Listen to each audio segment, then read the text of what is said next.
This is Living Room Requests, and this is for Paul. Thank you very much. Thank you.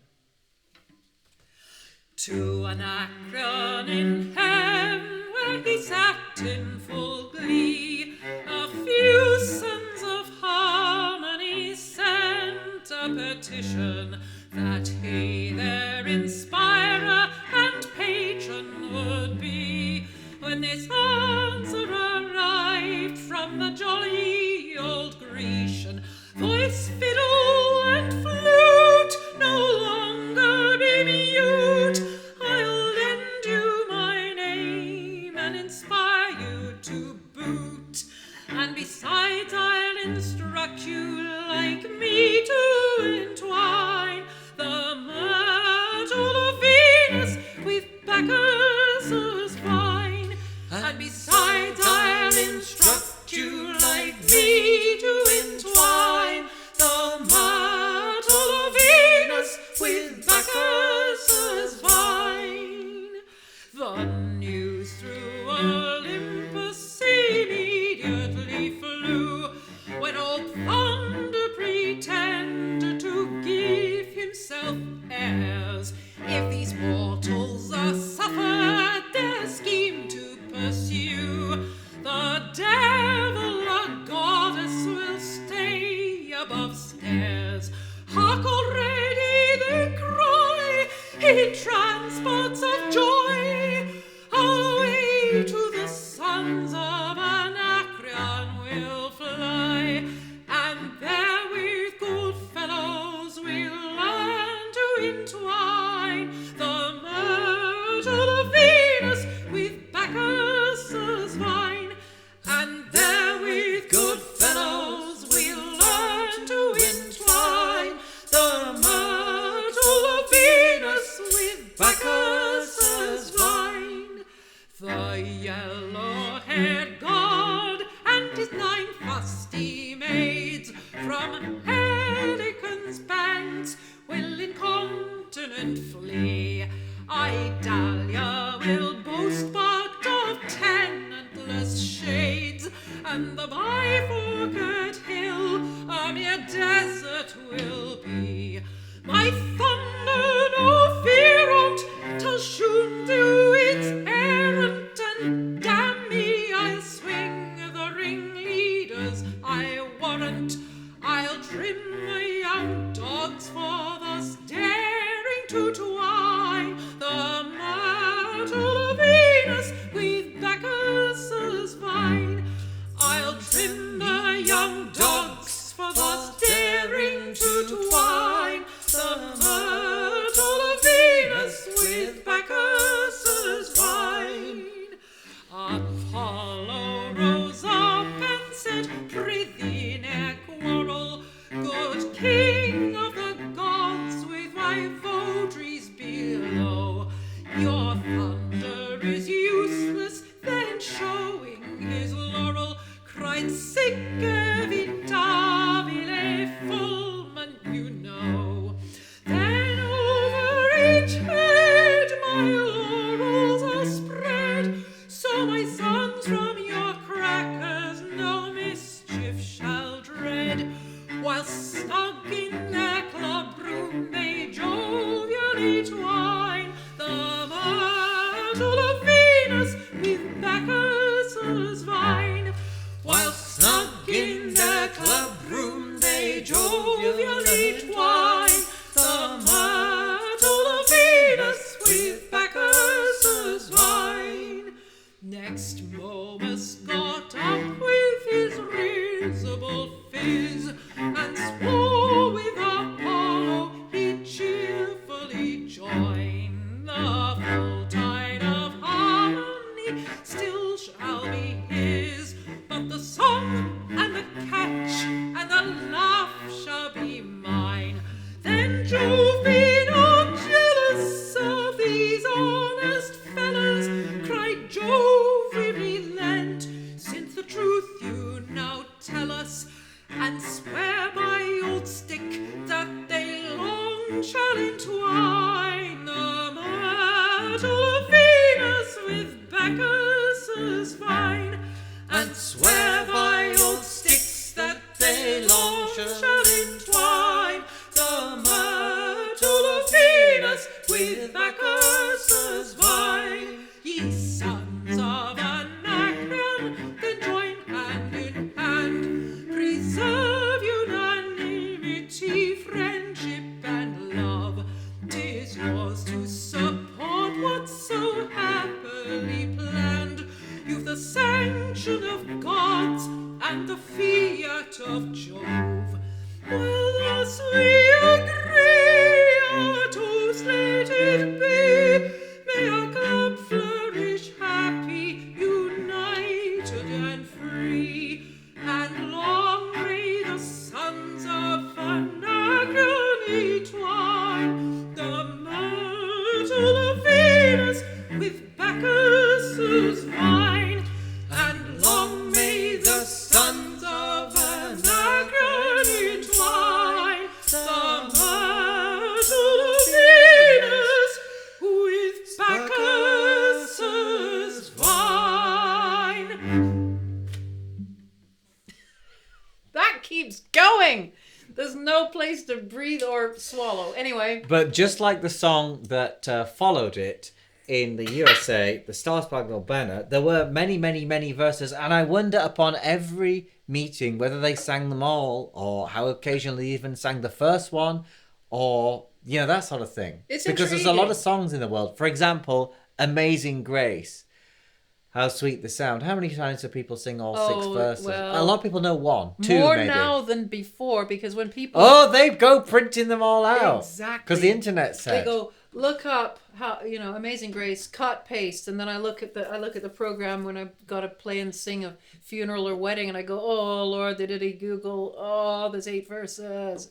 Anyway, Oh dear. back to this. That Yes. if you are a patron, which I believe that Paul, who has requested this, is a living room request. You can request any song, any song, any genre. You just need We'll to do it. click in the description Yeah. to find the link to request. It only costs £40 on PayPal. And we split it between us. So Paul is a patron, and patrons will know that I share articles, and I wrote an article a few years back about Glee clubs, and I talk about the Anacreontic. So hard to say. Anacreontic. Just think creon and put and tick at the end, and then you'll be fine. As you've seen, I am always.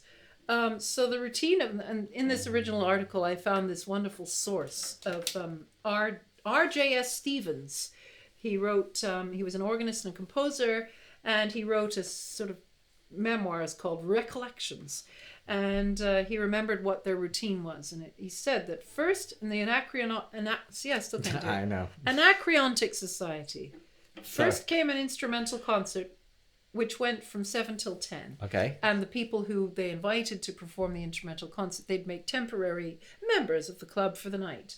Then supper, then Non Nobis Domine, which was basically the Glee Club song that every Glee Club seemed to start things with.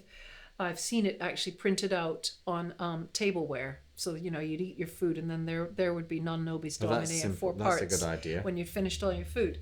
Can you imagine? And then they'd sing Non Nobis Domine. Then the president was seated, and everyone sang the Anacreontic Song, Anacreon in Heaven. Then catches, glees, and songs were sung until midnight. The president then left the chair, and vulgar obscenity generally prevailed. Improper songs and other vicious compositions were performed without any shame whatever. That's apparently what it was. And it started in 1766. And it ended in 1792 when the Duchess of Devonshire came, because it was by then very famous, because the previous year they'd had their most illustrious concert where Joseph Haydn came along, and Johann Nepomuk Hummel at the age of 12. Amazing. Look up Hummel's piano concertos if you haven't, they're great. And he performed. And so it suddenly became incredibly, incredibly illustrious. And so the Duchess of Devonshire in 1792 graced them with her presence. And the members decided to tidy up and clean up and sing only proper songs, It's not which gonna go so well. disgusted the members that they resigned one after the other. So there you go. It was the Duchess of Devonshire who finally basically put paid to the entire thing. And that was it for the Anacreontic Creontic Song. Society. But So there we go. of course, everybody's just begging to go. But I've already Googled this, and yeah, you are right. It was then taken over to the USA first lyrically, and then published in music form first in Philadelphia, 1812. And we will put a link in the description that chronicles the many really good American link. publishings of the Star-Spangled Banner and how the melody was changed. But suffice to say, Mr. Thomas Carr, publisher, Philadelphia, was the one that added the da da da da da dee, responsible for that one change of note, and then several others he changed, and then you can track the changes. Basically, What took it from that? We got the earliest printing of it. Maybe you didn't appreciate that difference, but it's quite a big one. It's a big difference that raised forth. What else was I going to say about that? Yeah, and I just thought about the chorus there. So it's printed in 4 parts, but of course, if it was all men, then actually they wouldn't read 4 parts. And then the convention, I don't know if you know this, how people converted soprano, alto, tenor, bass, quartet music, which was the standard way of printing, but it was kind of not always interpreted like that. And it goes back to the Renaissance period of everyone just sort of playing whichever part sort of fits on whether a voice or an instrument. Yes, but I'll take this one. You take that. But if you're not a musician, Yes. you're not a classical musician, you can sound really clever by saying, I know how to turn soprano, alto, tenor, and bass choir into what you might call male voice quartet, or people after the 1940s called barbershop. But they just called it male quartet, or pretty much it's all I've ever said. Had it called, at the time, both Britain and America. And that is very simple. So the reason that we call the lead in barbershop revival, from the society, is because that's essentially the soprano part down the octave, and then therefore the tenor just has to sing the alto part, because the tenor's often got the highest voice, and he often sings in falsetto. So he just sings the alto part, and then that leaves the other two Intriguing. to sing. Intriguing. What would be the tenor part would be the baritone, and then the bass, and then they know that, and they could just read that.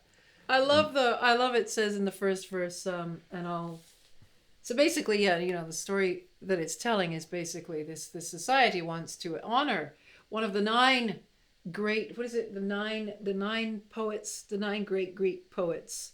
Isn't that what they were called? The 9? Sounds right.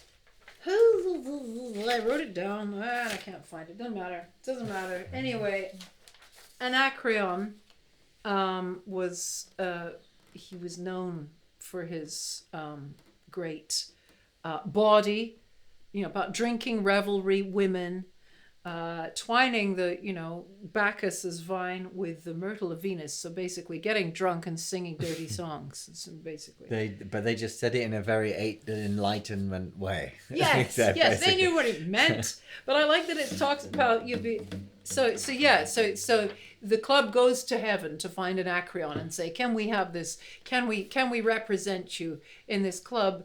And then all the gods are jealous, and so some gods say, "Well, we're going to interrupt all this." And, no, it's terrible. And then they sort of are told, "No, you can." It's lots of references, but I like voice, fiddle, and flute. No longer be mute. I'll lend you my name and inspire you to boot. I always thought to boot was a recent thing, but this is from 17. So did Paul request this because he had read the article? Paul? No, I just requested it anyway. I don't know, but yeah, if you want to be a patron member, go to Patreon and search for Patricia Hammond, and then you can join. Isn't it just Patricia Hammond? It's just literally Patricia Hammond. Yeah, gosh. Yeah.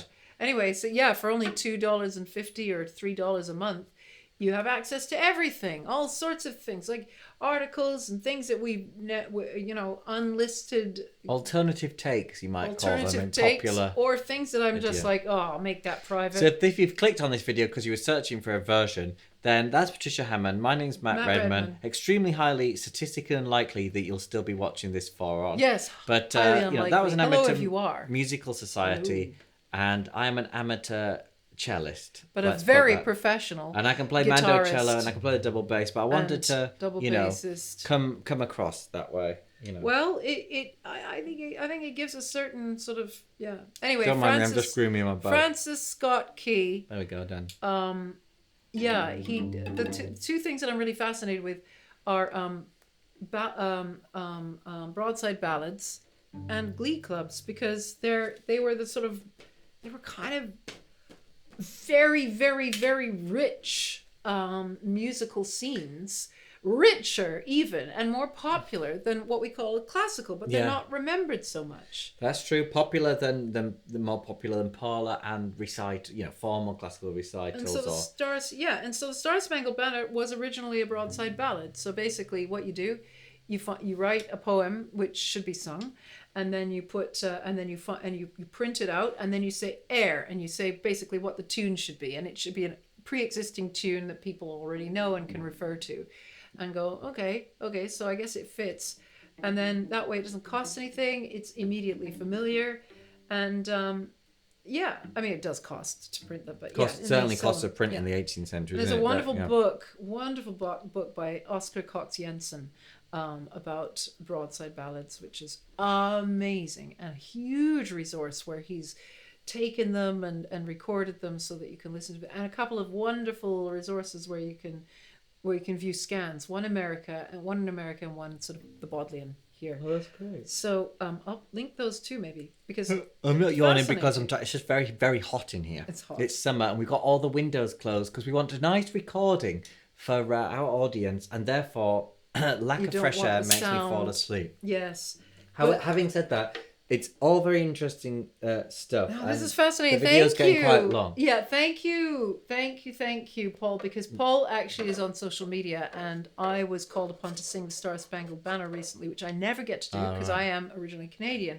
And so, when there's Americans to be had, why would you get a Canadian? But somebody had nobody better, so I ended up doing 4th of July this year, the Star Spangled Banner, and I jolly well enjoyed it. What a sing it is. Love it. Love it. Love the challenges of it. Love it. Slightly different. So much. Though. And so I said as much on social media. Paul read it. And he requested the Anacreontic Song. Because Paul knows. So yeah, I said it right. Anacreontic Song. That's it. Thank you so much. See you next time. Thanks for watching. Hopefully. Thank you Come again, back. Paul. Bye-bye.